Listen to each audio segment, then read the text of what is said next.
George the Hungry Squirrel. In the middle of a big, beautiful forest lived George the Squirrel.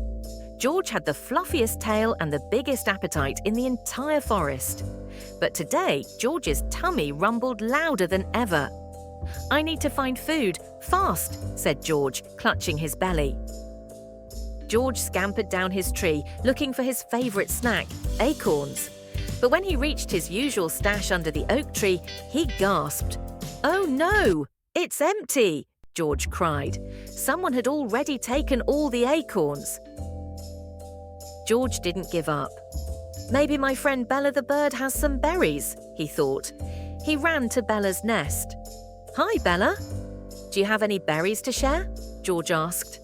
Bella shook her head. "Sorry, George, I ate them all for breakfast," she chirped. George's tummy growled even louder. "I'll try Max the mouse," he said to himself. Max was nibbling on a piece of cheese when George arrived. "Hi, Max. Could I have a bite of that cheese?" Max shook his head. "Sorry, George, it's the last piece and I'm starving too," he squeaked. George's little legs felt tired, but he didn't give up. He scampered over to a big hollow log where Lucy the rabbit lived.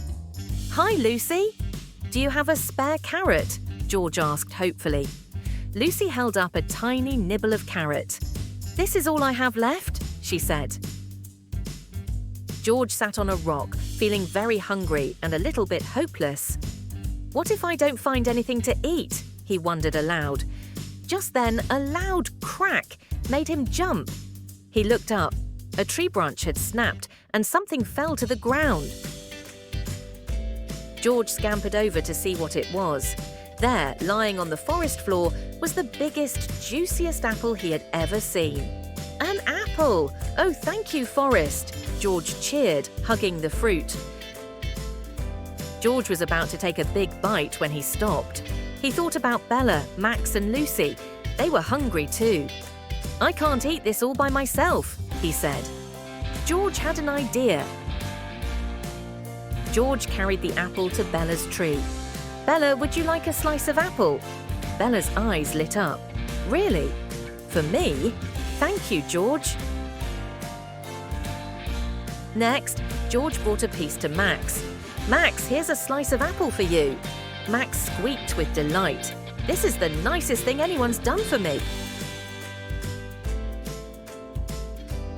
Finally, George shared the last slice with Lucy. "Lucy, here's a slice of apple for you," he said. Lucy wiggled her nose happily. "You're the best, George."